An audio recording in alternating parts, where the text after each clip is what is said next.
Em dezembro de 2019, o Centro de Controle de Doenças norte-americano divulgou um boletim relatando 2.291 casos de adolescentes e jovens com uma doença respiratória que foi chamada de EVALI. O nome é uma sigla que significaria, numa tradução livre, algo como lesão pulmonar associada ao uso de cigarro eletrônico ou vape. Até aquela data, haviam sido divulgadas 48 mortes. E como o próprio nome da doença indica, ela foi associada ao uso de cigarros eletrônicos, um psicoativo que está cada vez mais comum no Brasil e no mundo todo. Se você já ouviu falar desses cigarros, talvez você se pergunte o motivo de cogitarem uma relação entre eles e os problemas pulmonares citados, já que há todo um marketing que propaga que eles são sim uma alternativa segura ao cigarro comum.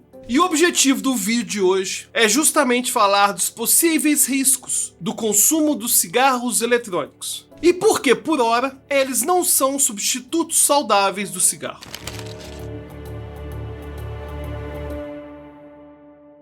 Durante o século XX, a maneira como a sociedade via o cigarro mudou consideravelmente, indo desde um artigo de glamour ostentado por mocinhos de filmes hollywoodianos, chegando até um agente negativo para a saúde. Muitas dessas mudanças vieram de pesquisas que indicaram os potenciais nocivos do cigarro, de tal forma que, aos poucos, as novas gerações foram reduzindo significativamente seu consumo. Diante disso, você pode imaginar que as indústrias de cigarros se viram com um problema para se manterem. Afinal, se não temos clientes, não temos lucro. Nos últimos anos, uma das alternativas encontradas pela indústria do tabaco foi o cigarro eletrônico, também chamado de vape ou pod, que são vendidos em vários formatos, incluindo o famoso formato de pendrive. Tratam-se de dispositivos eletrônicos utilizados para fumar, no qual o usuário coloca um líquido lá dentro, aí uma bateria o esquenta, e isso induz a liberação de um vapor que vai ser inalado. Existem dois principais apelos do vape que levaram à sua disseminação.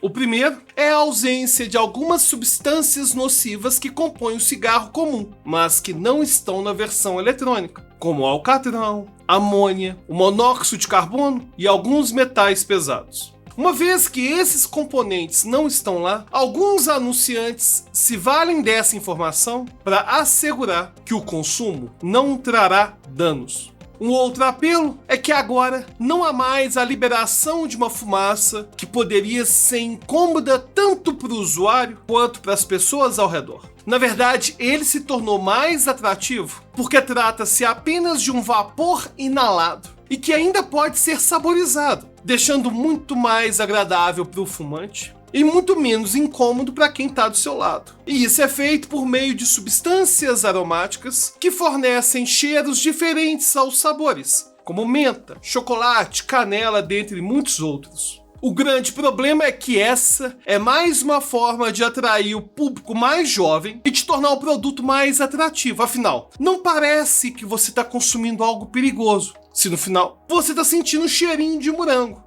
Utilizando essas estratégias e reforçando os anúncios sobre os cigarros eletrônicos, a indústria de tabaco conseguiu atingir um público que ela tinha muita dificuldade de chegar. Para você ter uma ideia, de acordo com dados da Pesquisa Nacional de Saúde de 2019, 12,8% da população brasileira fumava algum derivado do tabaco. E esse número era de 10,8% para a população de 18 a 24 anos de idade. O site do Ministério da Saúde indica que nessa mesma época, 0,6% dos jovens maiores de 15 anos faziam sim consumo de cigarro eletrônico. O que chama atenção é que em 2022, 1 em cada 5 brasileiros entre 18 e 24 anos admitiu que já usou cigarro eletrônico pelo menos uma vez. É claro que nem todos que usaram só uma vez serão usuários recorrentes, mas considerando o potencial viciante das versões com nicotina e a repercussão desses tipos de cigarros, fica claro que o número de consumidores tem aumentado rapidamente. E vale ressaltar que esse crescimento tem ocorrido apesar da proibição desse tipo de produto no Brasil desde 2009. E essa decisão foi tomada devido aos possíveis riscos à saúde causados pelo vape. Isso porque, apesar de termos falado que algumas substâncias nocivas do cigarro tradicional não se encontram na versão eletrônica, isso não quer dizer que o vape não tenha nenhuma substância prejudicial à saúde. Aliás, muito pelo contrário.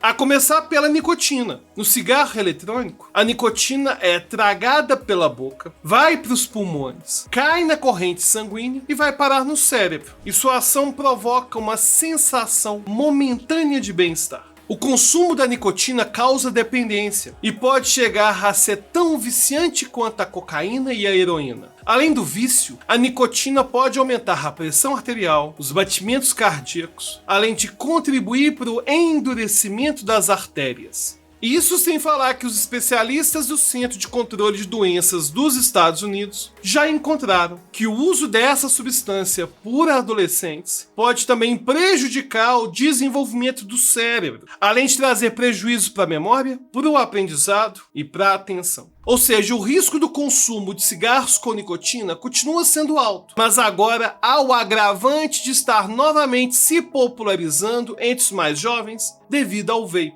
E essas informações foram bem reforçadas numa reportagem da BBC News Brasil, que deixaremos aqui na descrição do vídeo. Algumas pessoas podem rebater dizendo que mas nem todo cigarro eletrônico tem nicotina. E isso é verdade. Mas de acordo com uma pesquisa de 2015 realizada lá nos Estados Unidos, 98,7% dos cigarros eletrônicos com sabor e 99,4% das versões sem sabor continham nicotina. O que chamava mais atenção é que, dos cigarros avaliados, quase 37% dos produtos não informavam na embalagem sobre a presença ou ausência da nicotina. Ou seja, muitos daqueles cigarros eletrônicos que não descreviam os componentes que carregavam consigo tinham nicotina. É claro que a pesquisa é um pouco antiga, foi realizada em outro contexto, mas mesmo hoje no Brasil, nem todos os fabricantes informam sobre os componentes dos líquidos que vendem,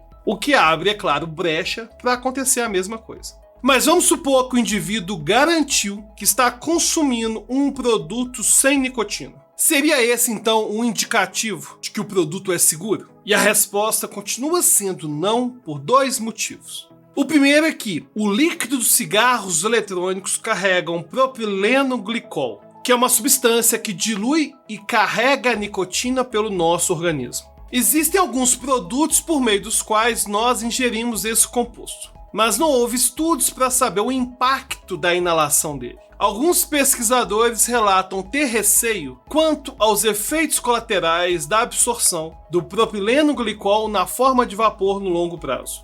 O segundo motivo que indica a insegurança dos cigarros eletrônicos são as inúmeras substâncias desconhecidas que os compõem. Pensa bem, uma vez que o produto não é regularizado no Brasil e em alguns outros países, então não temos padronização dos componentes. E isso inclusive dificulta as pesquisas na área para definir o tamanho real do perigo dos cigarros eletrônicos, já que cada pesquisa pode ter usado produtos de fabricantes diferentes. De qualquer forma, já temos pesquisas que apontam que os resultados são alarmantes. Por exemplo, uma revisão de 2021, feita na Universidade da Carolina do Norte, avaliou 22 trabalhos que analisaram os componentes do cigarro eletrônico. Foi encontrado que os consumidores do vape apresentavam 63 compostos tóxicos ou cancerígenos na urina. Várias dessas substâncias estão associadas ao câncer na bexiga,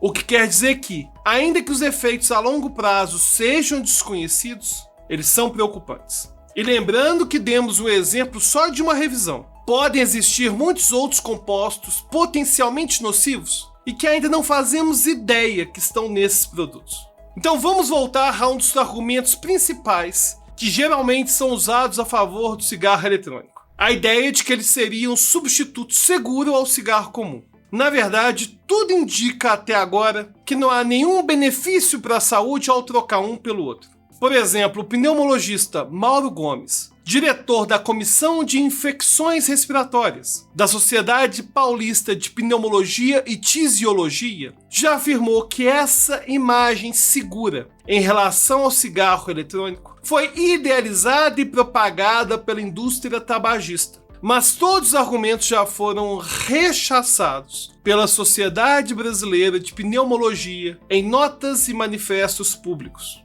Os cigarros eletrônicos podem trazer até mesmo cargas de nicotina maiores do que a dos cigarros tradicionais. Então, além de possivelmente carregar os potenciais danosos já conhecidos da nicotina, o vape pode gerar abstinência da mesma forma. Além, é claro, de ser prejudicial devido aos compostos ainda desconhecidos ou pouco investigados. Ou seja, ao contrário da visão positiva e segura que tem sido passada, o ideal é que as pessoas nem mesmo comecem a usar, independentemente do seu objetivo. E para aquelas que já são dependentes de qualquer forma de cigarro e que buscam parar, existem tratamentos possíveis, alguns até mesmo disponíveis no SUS. E um outro ponto que os defensores do vape parecem ignorar, mas certamente já perceberam, é que essa comparação entre cigarro eletrônico e cigarro tradicional não é realmente honesta, né? Eu conheço pessoas que consomem vape com certa frequência. Se a gente pegar a quantidade que é fumada por alguém que todos os dias usa vape e por alguém que fuma o cigarro tradicional, geralmente a pessoa que fuma vape fuma muito mais, porque são justamente aqueles elementos que o vape remove do cigarro tradicional, como a fumaça,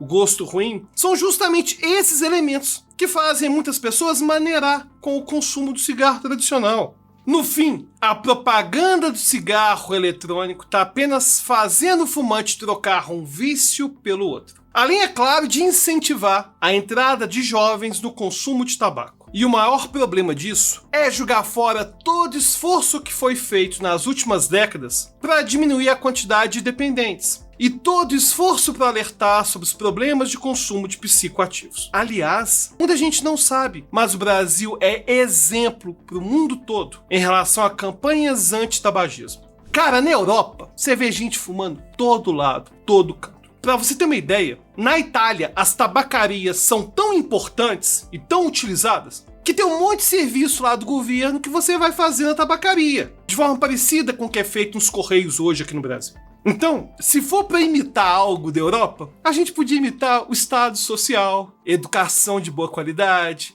saúde de qualidade para todo mundo, mas ficar imitando esse hábito de ficar fumando pendrive, tá de brincadeira, né? Se nada for feito, a nova geração que se imaginava que seria ainda menos dependente pode acabar sendo tão dependente, ou até mesmo mais, do que as gerações anteriores. E agora eu queria saber a sua opinião sobre o vape. Já experimentou? Usa com frequência? Deixa logo abaixo seu comentário. E se você gostou do vídeo, peraí, vamos conversar sério, né? Já dá curtida, inscreve no canal, porque é desafiador criar conteúdo educativo no YouTube. Então conto com a sua ajuda. Agora, se você quiser conversar diretamente comigo e com a nossa comunidade sobre esse tema e sobre o tema dos outros vídeos, é só clicar no link da descrição e se tornar um apoiador da nossa campanha do Apoia-se. Ao participar da nossa campanha, você vai ter acesso ao nosso grupo exclusivo, secreto, lá no Telegram. Então clica na descrição da nossa campanha do Apoia-se e a gente se vê lá no grupo secreto. Até a próxima.